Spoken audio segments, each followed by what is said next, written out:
This is Breaking Down Security, and I'm Brian Brake.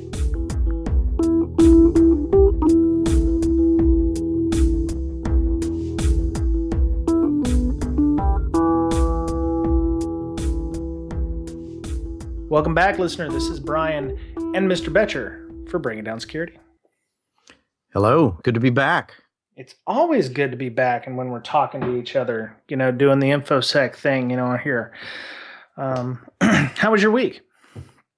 Good. Yeah? This is a little hectic? Done. Yeah. Doing the moonlighting thing, coding, getting the next version out for LogMD. Added some stuff to it. It's going to be good. Very cool. Very cool.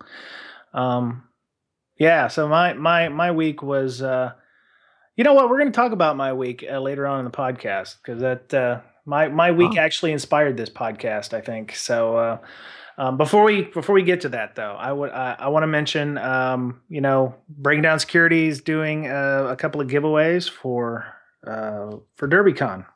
We bought some tickets for DerbyCon, which is sold out in less than a day. A lot of people are very unhappy about that, and they'd like to be able to get tickets. So if you know somebody who's needing a ticket, there's two ways of getting involved. We have our DerbyCon CTF, where you can listen to our podcast to get clues on how to get in the podcast. I think our May 1st? I think it was our May 1st podcast. I think it was the 2016-017 episode, 17th episode of 2016 is where you can get to the first step. But so far, we've got 5 people who are up to what I like to call stage 3. There's going to be 5 stages. You have to solve a clue at each stage to get to stage 3. But it's a free ticket to DerbyCon. So, we're going to have 5 stages. If, it's already started, but there's plenty of time. The next stage 3's clue's not going to be out until mid-June. So, if you think you're too late to join the CTF, you're not. You can join it at any time. And the other one is we're doing that Patreon drawing. So if you want a ticket, straight up do like a drawing. We're going to do a raffle for a DerbyCon ticket for that. The only thing you have to do is, support us at the $20 level on our Patreon, or for every $50 you give to Hackers for Charity, send us your receipt saying you gave 50 or 100 or 150 or even $500 or whatever, and you get an entry per $50 for joining the drawing. So we've had one of our patrons, our long patrons, Miss Sunny. She's a patron for a long time, so she's automatically entered. But she also gave $100 to Hackers for Charity, so she's got 3 entries into the drawing. What a deal! I know, and we love her for doing that. She's awesome.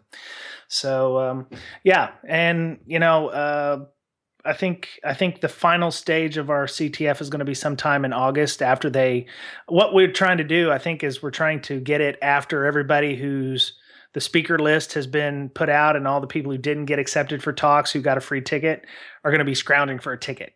So, they're procrastinating like, oh, my talk's going to, exactly. They'll choose me, and then they won't. Yeah. Even I submitted a stable talk, on, vulnerability management and networking and stuff. So, I don't know how well that's going to go, but I already bought my ticket. So I'm not trying to, I have no compunctions that I'm going to get accepted at all. So I already assume that I'm going to be denied. So, but if I get accepted, then I'm going to have another spare ticket. So I don't know what we're going to do with that. So in the event that happens, we may have 2 extra tickets. So, or 3 extra tickets anyway, instead of 2. So, yeah. And we hope to see you at DerbyCon if you're going to be there. So, all right. Well, enough of that. You said not to procrastinate on that for minutes at a time, 15 minutes or so, but it needed to be said. So this week's podcast is one that kind of came up not last minute, but one that I've had to deal with for the last about month, but really a lot this week. And it's on what we call business justifications, or business, setting a proper business justification for new kit, new software, new hardware, new things that are coming in. It's very blue teamish. I'm sorry for you red teamers. This is not going to be a very red team type discussion, but it's one that's necessary, I think, for us blue teamers to understand, because a lot of us are, we just buy stuff, but we don't understand that there's actually supposed to be a process in doing so. And I think a lot of that is missed by a lot of people. So Well, there's if you want to be mature about picking products and getting the right products, you really need a process. You just can't point at the next, squirrel that runs by and say, "Ooh, I want that. yeah, you can't point Ooh, and we need to grunt. get that." Yeah, you can't point and grunt or anything like it. You're not going down to the local tool shop and looking at the latest circular saw. Ugh, I don't want that. You got to make sure that the tool you're going to get is going to suffice. Not So there's a number of different things. We're going to start off with what we call the justification. I think this was your favorite area here, Mr. Betcher. So I'm gonna let you go through this one. Okay. Well, first of all, you need to find the right goals, and you need to make sure that those goals align with your organization, right? Mm-hmm. So that is to say, are you solving the right problems? Yeah. With this new tool, and don't just solve the problem before you know what the problem is. Mm-hmm. Okay, so that's the biggest issue. Now, what is the problem? Is your vulnerability management crap, or do you need user awareness training? There could be lots of gaps that you have in your firm, right? Mm-hmm. Is your access controls not where it should be? Yep. Is your asset visibility a disaster? Okay. Yep. Does patch management leave little to be desired? Do you have no visibility into your endpoints? Okay. Have you done a firewall audit? Do you even have firewalls? Yep. Right. Where are you on incident response? Do you have an incident response guy? Do you have incident response processes that you go through? If you have a development shop, do you have an AppSec program? What about your logs? Do you monitor and analyze your logs? Okay, so you could have other problems that may be bigger than the one that comes to the front of your mind right now. So how do you identify these problems, right, or these gaps? Well, you have to do a vulnerability assessment, mm-hmm. right? And you have to make sure that the problem that you're focused on right now isn't just a small problem when you have all these bigger fish that need frying. Yep. Okay. So one way you could do it is take the SANS top 20 critical controls and establish yourself a capability matrix and go through those things in the critical controls and say, okay, do I have this covered? Do I have this covered? Do I have this covered? Ooh, here's a gap here in, patch management or whatever.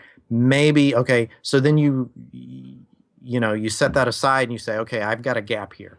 All right, do I have this covered? Well, yeah, it's kind of halfway because I have this other tool over here and it kind of covers this, but let's put that on the back burner for now. And you identify these gaps and then you have a list, right? Then you have a matrix that says, okay, I've got these tools that cover these, and then here's my holes here. Now, is the problem that I'm trying to solve right now, is it the biggest thing that I need to, can I get the most bang for my buck by doing this? Or should I, maybe focus on this other area? I've got a gaping hole. I don't have any firewalls. Maybe I should focus on that instead of doing a pen test on this, application that they just published. Mm-hmm. Yeah. Yeah. One of the things, justification is a difficult thing because it's like, is the new shiny going to solve the problem, and is it worth paying for? Or like you said, is there something we can do that doesn't cost us any money that's going to reduce the problem that we have, or the perceived problem? Maybe there's a perceived problem that we think we have. So there's that's the whole part of the business justification. Is there really a problem, and will the new shiny fix the problem, reduce it, or does it create its own problems? So yeah, and that's why people pay security engineers to come in and say, okay, I've assessed this area, and you know what? It's not really that big of a deal right now. We should probably focus on, this other problem. We don't really have an AppSec program, and yet we're publishing new software quarterly, but we haven't even looked at it from a vulnerability perspective. Yeah. Maybe that's the biggest hole, because once our customers start seeing that, they can get owned 6 ways from Sunday just from, installing our application, we're going to be out of business. Yep. So that's why you have to look at your entire firm's security profile and holistically and see, order them, rank the holes that you have in order, and see what you can actually look at now with the resources that you have, and decide what's most effective for you. Yep. And, the other thing is, this is, it doesn't necessarily have to be a security tool. This could be anything that, us blue teamers, whether we be IT or information security, have been brought in on. It could be new firewall or a WAF, or, you're trying to set up new infrastructure to data center, or, like Mr. Betcher mentioned, user addition, user training. Maybe you need to find a better system for putting out user training, or I don't know. A big thing is GRC tools. If you're trying to find a new GRC, tool that, or maybe you don't have a GRC tool and you're trying to figure out, finding one. You hear a lot about, ROI or return on investment. The other thing is, how soon are you going to get value from the shiny that you're getting, the new shiny that you're getting? Is it something that's like, we put this in and we're going to see an immediate effect, or we're going to put this in, we got to futz with it for a while, we have to dedicate resources. We have to dedicate resources. We have to put this in, and then, we have to put in something else in as well to get, the real bang for our buck. Like, okay, we're going to buy, say, a very famous log correlation engine that rhymes with dunk. But to get the most out of this log correlation engine and this log, collection system, we have to also do X, Y, and Z, which is going to cost additional time and effort. So it may not be a really quick, bang that we're going to see an immediate change, but there's going to be something 6 months down the line we're going to see. So you have to explain that to, in your justifications for, okay, this is going to be something we're going to need, but it's not going to be something that we're going to see an immediate, something immediate on. And for some companies who think quarter to quarter, that may be something that they're like, well, okay, do we want to spend money in the next 3 months and not really see anything out of it until next year? That kind of thing. Some companies want to see that immediately. And that's something that's a culture thing you may have to end up changing in the long run. Yeah, but as long as you let management know up front, hey, I'm going to implement this, but it's going to take 9 months for us to see any return on our investment. You guys got to know that and be able to think long-term here. Yeah. All right. Or we're getting this new tool and it's going to require 2 people to maintain it. I've seen that happen where, we're going to get this new thing and it's going to be awesome. And then you don't have the resources to build it and massage it. And it ends up being a complete and total waste of resources, money. Yep. When you could have gone another direction.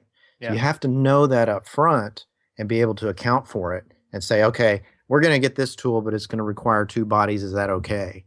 So not only is it going to cost us this in capital expense, but then it's going to cost us this in people. Yep. Yeah, and that would come under some of the requirements. Communicating those. Communicating what you would like from the start. Also getting buy-in from all of the parties involved. Just because you're buying a brand new router, you might have a specific justification for getting it, but IT may have a different justification for getting it. You want to make sure that everybody has, a buy-in, what they call buy-in, or they get a an opinion, or so let's say IT wants to get a brand new Cisco box, but you only want Palo Alto. You're going to have to figure out how to negotiate to figure out, okay, well, we can get Cisco, but the information security folks lose out on this, or we should get Palo Alto, but we'll have to retool the IT folks because they don't understand how Palo Alto works, or it has to has to have interoperability between these other systems. The other thing you got to remember is you might be the one purchasing it, but you may not be the one managing it. So you've got to keep that in mind too. It's like, oh, this is nice, we're going to save so much money, but if it's a nightmare to manage, that's why you need to get buy-in from the other parties, because they're going to be like, okay, I've worked with this before, and it's a pain. I'm not saying Cisco or Palo Alto are better than either one. They both have their merits, I'm sure, but personal preference in IT may also stem the tide. You may also have partnership agreements with a certain company, so that would make it more likely for you to go with one vendor over another. Go ahead. That reminds me of our Moxie versus Mechanisms cast, where we talked about, do we get the tool or do we get the people? Yeah. Right. And which one works better for us? Mm-hmm. Or do we outsource this? Do we get a managed service for this particular piece? Yep. Right. And those are some of the decisions you'll have to make up front. And a lot of what you were saying had to do with, being a good communicator. Mm-hmm. You got to be able to talk to different people within your firm to be able to, make a better judgment as to whether or not this tool is going to work for the company. Yep. Yeah, and you can't come in with a whole my way or the highway kind of thing, because you're going to have to be gracious. You're going to have to work with the groups in your company, because if you don't, you may end up winning the war of which piece of kit you might get, but in the long run it's going to damage your credibility or your reputation, because you didn't include them on the decision-making process, and that's going to ruffle some feathers for good or ill.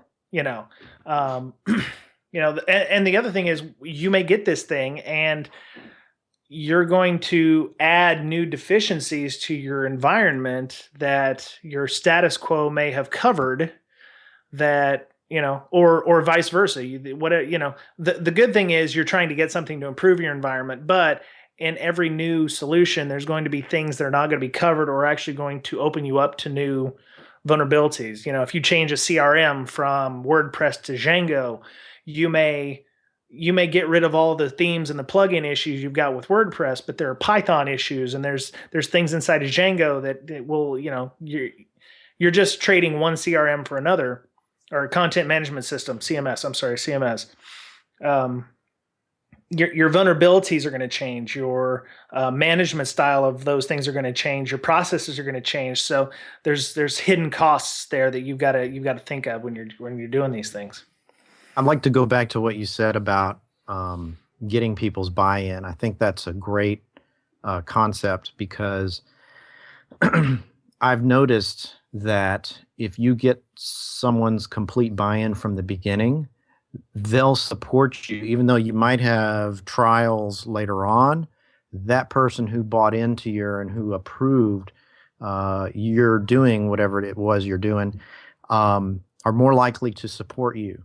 Whereas that very same person who would have supported you had you got their buy-in, if you didn't get their buy-in, they'll probably be trying to undermine you at some point, saying, well, you didn't get my buy-in, but I knew that was going to happen. So, I don't need buy-in. It's very important. You didn't get buy-in from me, but now I don't have to get buy-in from you. Yeah. It's turnabouts. Yeah. Yeah. So, again, communication, making sure everybody knows what's going on up front. Don't leave anyone in a lurch about what you're doing.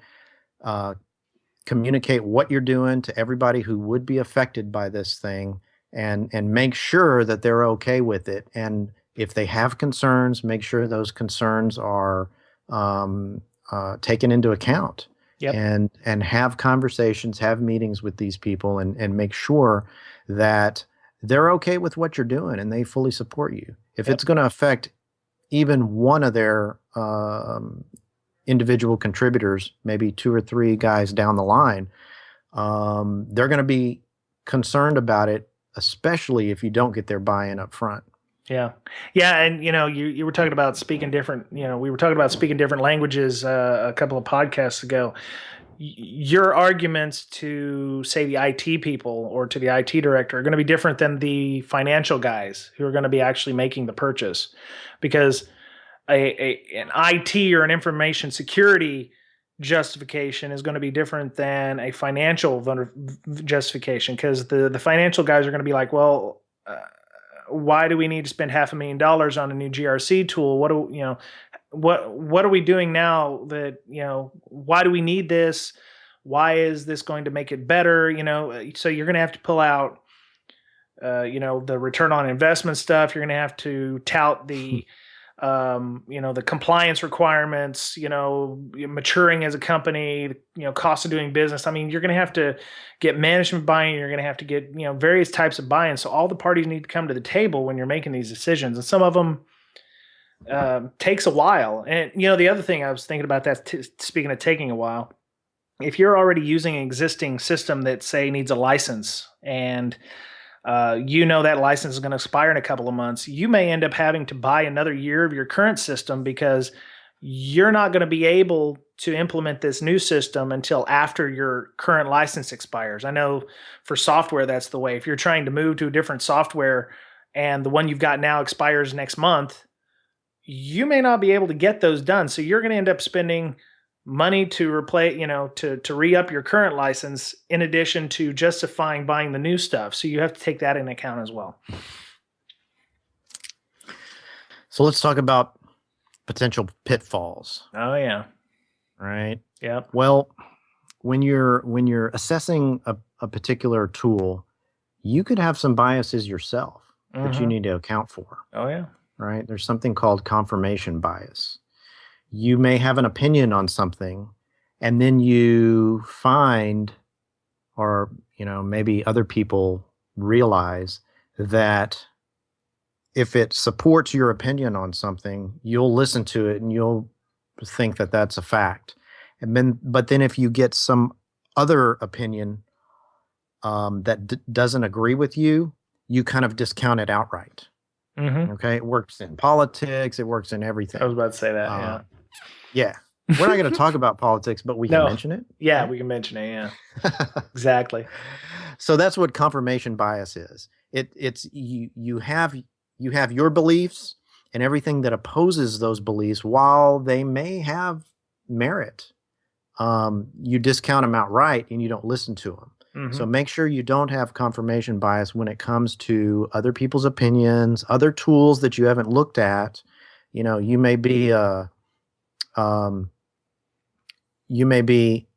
in bed with a certain product, and you won't even hear what other products are doing, or you won't even consider other products. Mm-hmm. That would be a confirmation bias. Yep.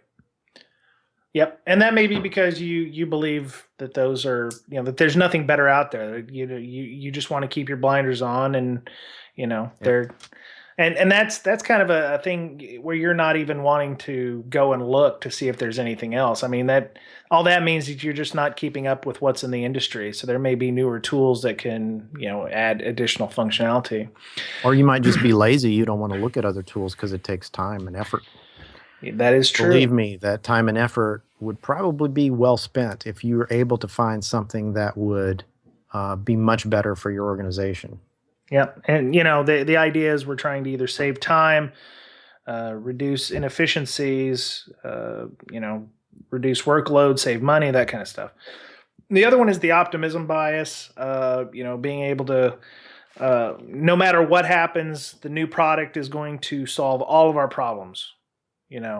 Right. And we can, I know it will work. It's better than what we've got now. I can almost guarantee it, the other thing is, when you do the optimism bias, a lot of times you'll have to convince people in various organizations when you're getting buy-in. You'll create presentations or you'll do something and you'll only show one side of the argument. You won't say, okay, what we've got now does this, this, and this, and that's okay, but it doesn't do X. You're going to be all positive about the new thing, and you'll find that you'll be skewing your presentations if you don't have a critical, critical. If you're not thinking Assessment of the critically, new tool. yeah, if you're not Yeah. thinking critically, where you're like, okay, we're going to go to the new tool, but it also doesn't do this, or this is, I mentioned earlier about, adding new deficiencies. Yeah. This tool is great and it's going to solve a lot of our problems, but yeah, it's going to open us up to this. So, while it may Yeah. be a better tool for X, it's not going to be a better tool for Y, whereas our current tool is good for Y, but not so much for X. So, you got to think critically when you're creating business justifications or business cases for these things. And I've seen vendors come in and you ask them a question like, why doesn't it do this? And they're like, well, we've got a team that's working on it and it's going to come out fourth quarter. What I say to that is, if it's not part of the tool right now, then that's a deficiency. And I'm not even going to believe you when you say, yeah, we're working on it. It's coming out fourth quarter. That could be a sales tactic, trying to lead you in a direction to say, oh, okay, well, that deficiency is covered then. Or right? it will be covered if we go ahead and buy this, and then something happens, and the new your new then you're stuck, and the new feature doesn't ever come out. Yeah, and that's a sales thing. They'll say, they'll see a product meeting, or they'll be invited to the product roadmap meetings, and they go, oh, in 6 months we're going to have X. Well, for them, 6 months means, well, by the time we close this, it should be in the product, and then come to find out that product that item in the product never makes it. So. Yeah, don't be fooled by stuff that's going to happen, right? Mm-hmm. If it's not in the tool now, then mark that as a deficiency or a negative on the tool, and make sure you take that into account. Yeah, I was just sitting here thinking about it. One of the other pitfalls you're going to have is you're going to get focused on the one product that you want. When in fact, if you've ever done any government acquisition of software or hardware, the reason they have you must find at least 3 other alternatives to the current situation you have is so that you don't get your blinders on and go, okay, this one is definitely going to solve the problem. So one of the things you need to remember is make sure you're looking at more than one product to solve your problems. Even though you may have used the new product at current workforce, that may have been a few years ago, and there may be something newer on the market that will do a better job even than the product you think is the best product. So we had there's a story, I think it was Roosevelt, but don't quote me on that, where he would go into a cabinet meeting and he'd say, okay, do we all agree that this is the best solution? And if everybody nodded their head, and he would go, okay, well, let's meet again in 2 weeks. Until we have disagreement on this, I'm not going to decide. Disagreement? Right, because he didn't want people to be yes men and have an optimism bias. Yeah. Right? What we're talking about. He wanted to hear the other sides and have someone disagree, so that way he could take both sides' argument and make a decision based on the best effort from all the different, the different points of ways view that they could do things. So he was looking for whatever it was. He was looking for the devil's advocate. He was looking for the guy, the dissension. I think he was looking for dissent, so he knew his decision would be, well vetted. Yeah. I was watching that movie with Brad Pitt, World War Z, and there was a scene where I think he was visiting Jerusalem, and one of the guys that was picking him up there, he said they were working on some kind of scenario, and they had 9 men who were in this cabinet or this cabal of decision makers, and they had what was called the 10th man. So if 9 men were in agreement, The 10th man was the guy who was supposed to take all that data and come up with an entirely different idea. So the guy that was escorting Brad Pitt around the Jerusalem or whatever to try to figure out where patient zero was or whatever, he was the 10th man, and he had to go and basically said, I went with the idea that they were real zombies, or they were, this was actually a zombie outbreak instead, or whatever. And so he was the dissenting opinion. He was the devil's advocate, if you will. And the devil's advocate coming from, I want to say Roman Catholicism. He's the guy who's like argues against someone becoming a saint. I believe that's where the devil's advocate come from. So he's the prosecuting attorney in the beatification process. So he's the one who decides, hey, this guy probably shouldn't be a saint. He wasn't all that good. He kicked puppies and he cheated on his taxes and stuff. So probably shouldn't be, he did all these things, but he also did this stuff. So, and then they make up their decision based on that. Thanks for that ancient philosophy, Brent. I'm probably wrong, and somebody's going to just totally get me on that, but that's what I always heard and understood. So I could be wrong. Well, there's a Google for that. Yeah, there's a Google for that. Right. So let's say that you have found 2 or 3 potentials for your vendors for this new shiny that you have. There's going to be some items that you're going to need to get when you're speaking to vendors. Some of these things you need to do when you're in the information gathering process. You're going to have vendor demos. You're going to have a lot of vendor demos for some products. I know there's a Bob story out there where, like GRC tools, there are a plethora of GRC tools, and every one of them has a sales engineer or salesperson who wants to sell their product to you. And you're going to have hour-long demos with GRC tool vendors. And some of them you're going to need to get things like NDAs on, because some of the questions you're going to want to ask are pretty sensitive questions. So you need to make sure that you have disclosure agreements in place in case you want to discuss various things, because everybody's interconnected. Everybody's got partnerships these days, and you want to make sure that you're legally covered to be able to go, yeah, we need this because we're not doing X, or we are doing X. You need to be able to speak plainly on these issues and making sure that you're legally safe from having that information disclosed, because the last thing you want to do is seeing your companies, oh, they're not doing this, on the internet or anything like that.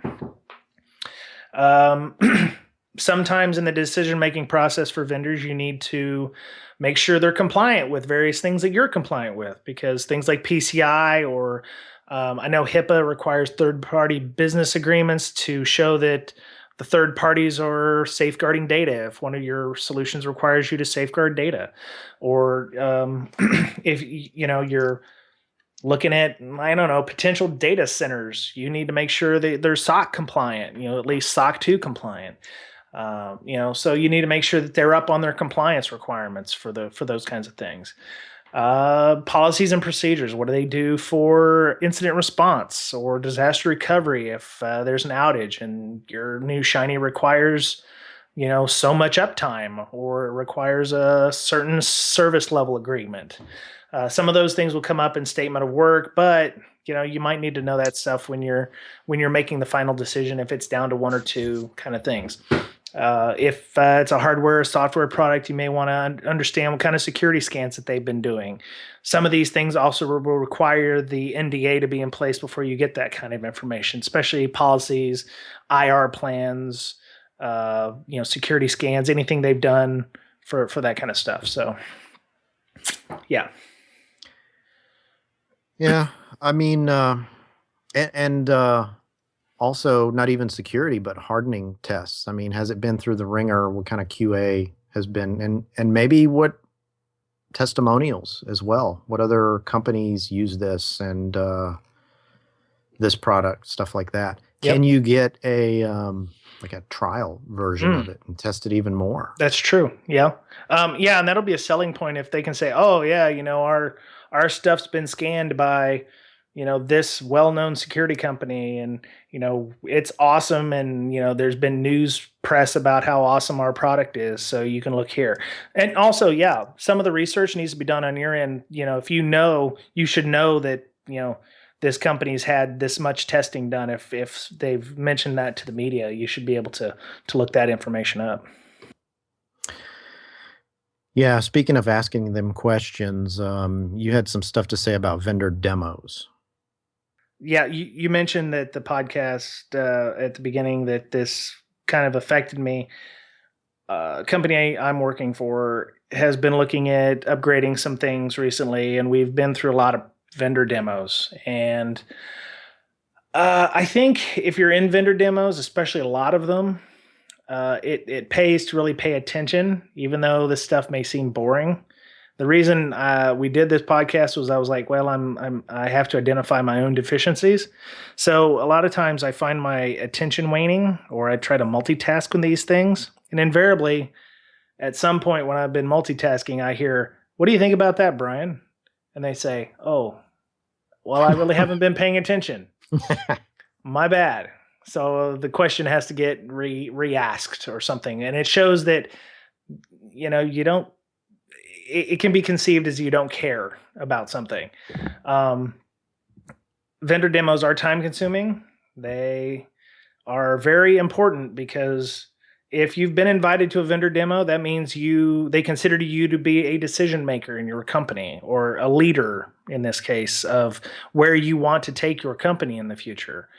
People are going to be relying on you to make a good decision, or to give proper feedback or input on how you feel a product is. And if you're not paying attention and you go with a product that maybe you wouldn't have went with, you don't have anybody to blame but yourself. So, yes, I am going to do better at paying attention during these things instead of trying to multitask. So close your laptop. Well, no, I gotta watch the laptop because it's a WebEx. So I've got to, be watching the fancy graphs and stuff, and listen. And, the other thing about the vendor demos, don't be afraid to ask hard questions. So if you know that there's a comparable product, or the product you're using now, ask how your product is better than, what you have now. Or, if you've seen a blog post critical of the product that you're demoing, ask them, for rebuttal of the blog post if you've seen something like that. Or, hey, I saw somebody mention on Twitter that your product is, it doesn't do X. Why doesn't it do X? When will it do X? Got to ask those hard questions. The salespeople, they're going to get all types. They've probably heard some hard questions. They probably have some of those answers already. And, make sure you've got a good cross section of the industry. There's going to be multiple vendors probably for anything you're looking for.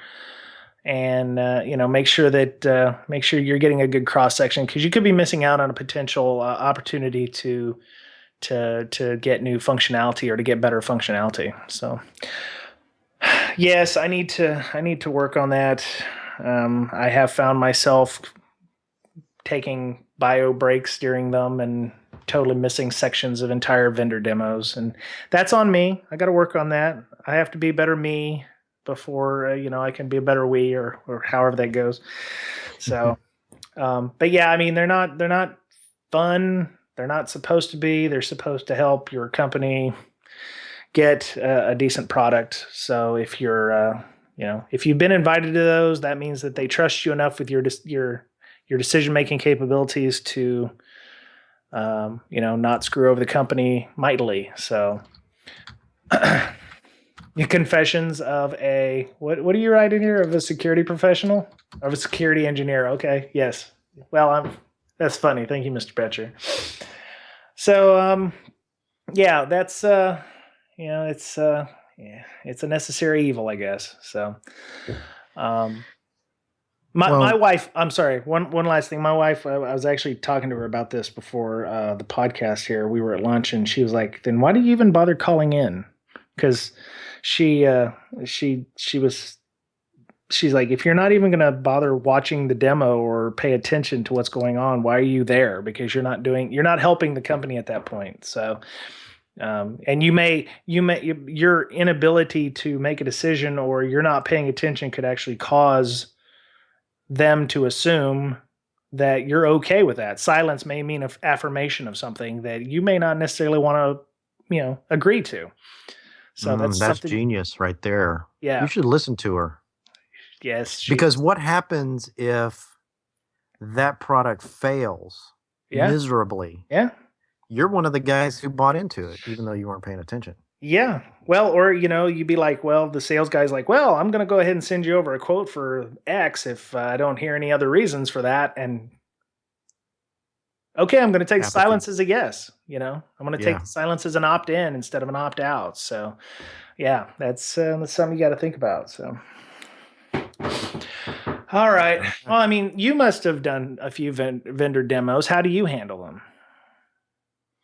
I try to pay attention as much as I possibly can and ask good questions and take, like I said, take everything with a grain of salt because this guy is trying to, or gal is trying to sell you this product and they're going to say all of the good stuff about it.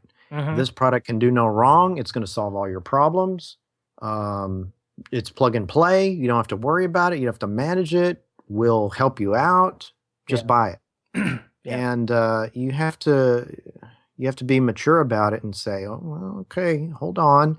What about this? What about that?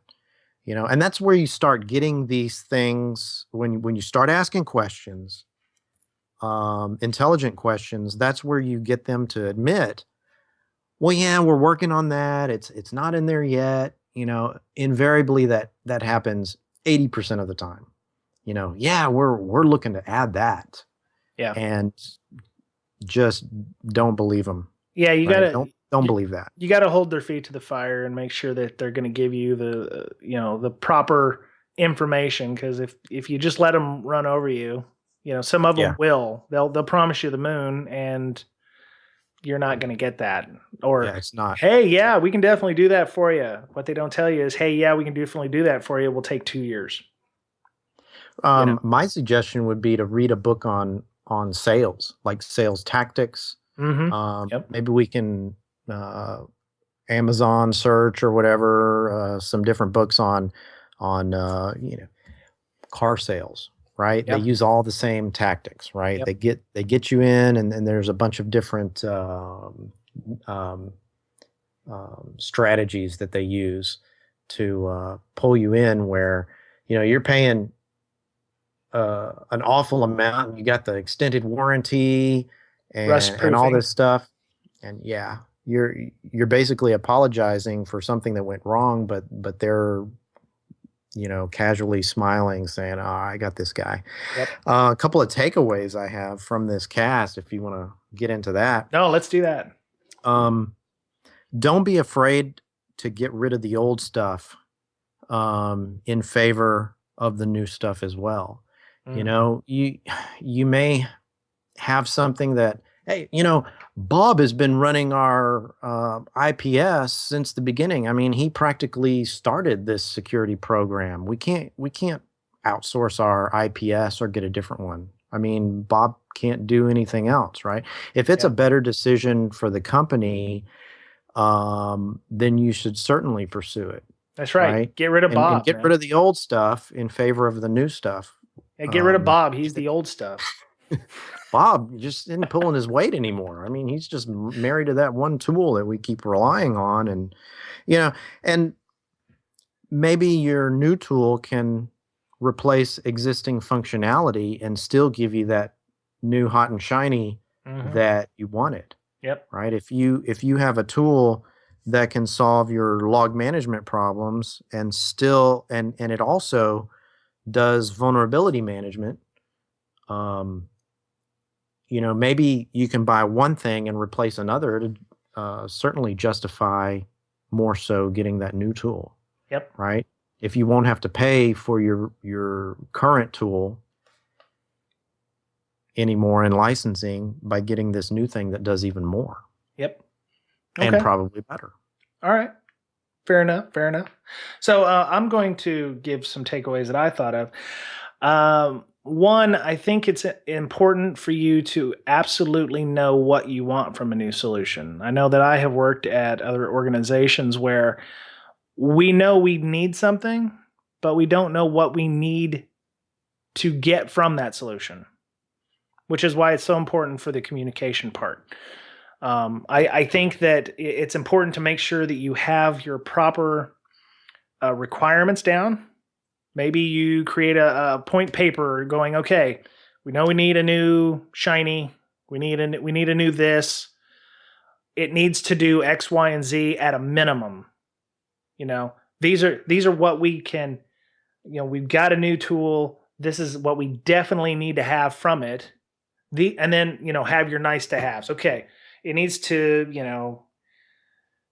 route traffic for firewall. It needs to be able to route traffic. It needs to be able to segment the network.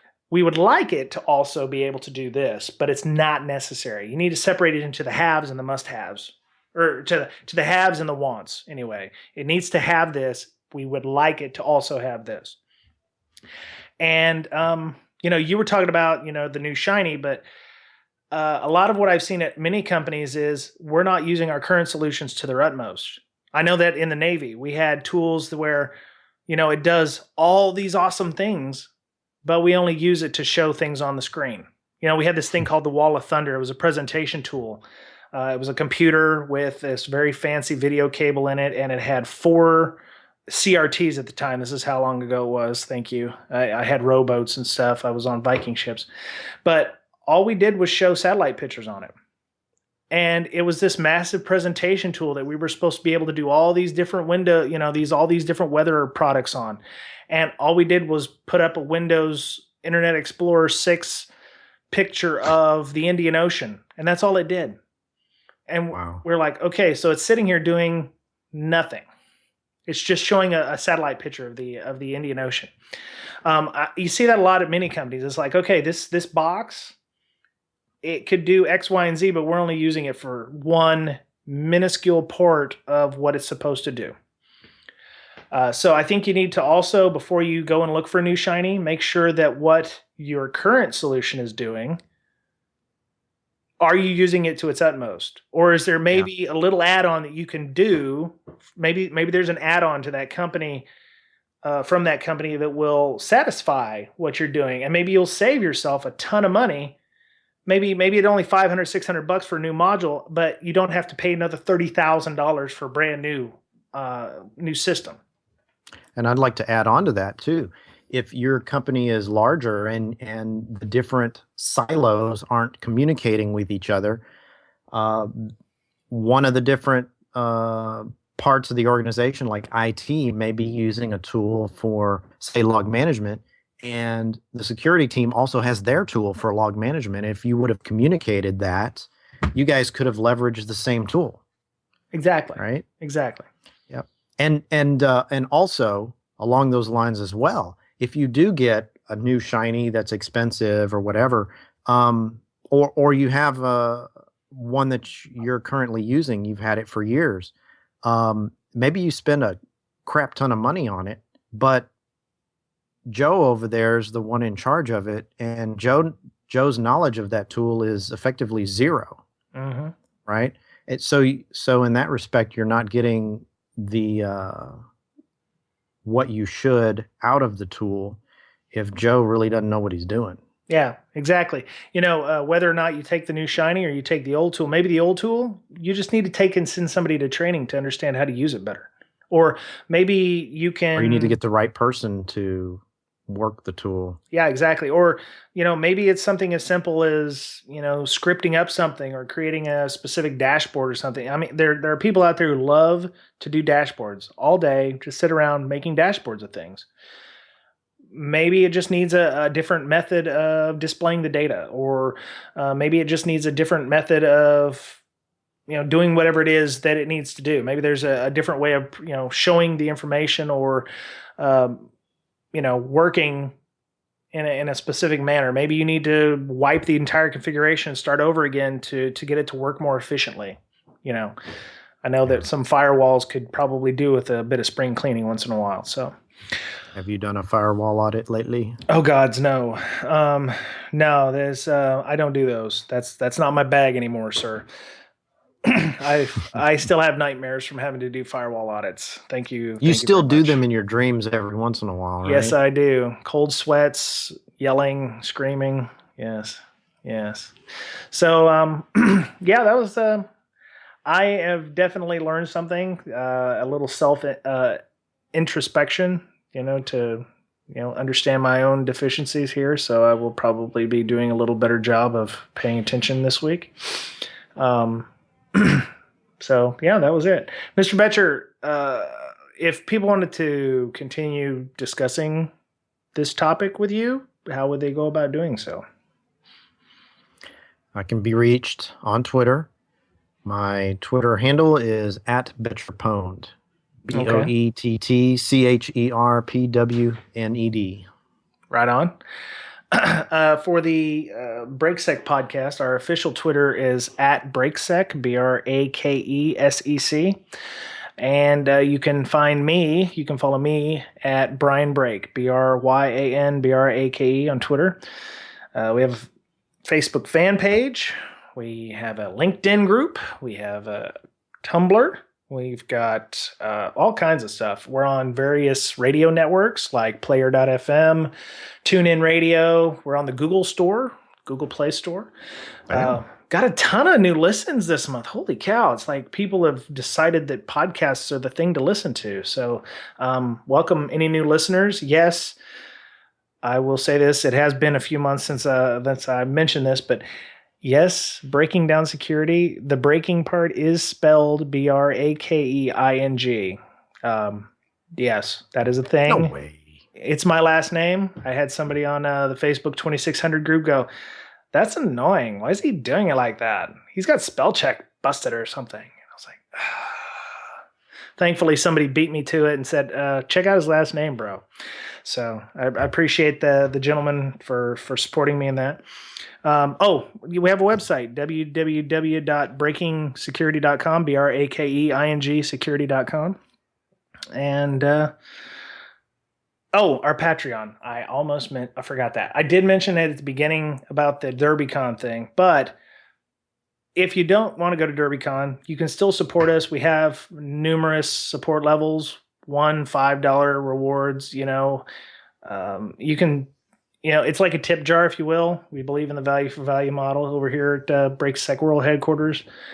The podcast is always going to be free, but if you do find value in what we've just talked about, or our interviews with people in the industry, we wouldn't hate a buck or two a month if you so choose. So we appreciate that. I'd like to thank David for supporting us at the $20 level. He's been entered into our DerbyCon contest, but we've got a bunch of people who've been supporting us for years. At the $5 level, we've got David and Miss Sunny and some guy named Leroy Jenkins. I wonder who that is. You're looking at me like I know.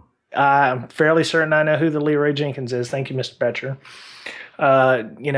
NU. He looks like he's at a place in North Carolina. He's got an EDU account, and then Casey. So Casey's another one of our $5 members, and Tom. Sorry, I forgot Tom. He's a $5 member as well. So thanks to all of those folks. They're really long time contributors. They're entered into the DerbyCon drawing if they'd like to, because they've been for so long, but they have to send me an email and let me know. So that's been it for this week's podcast.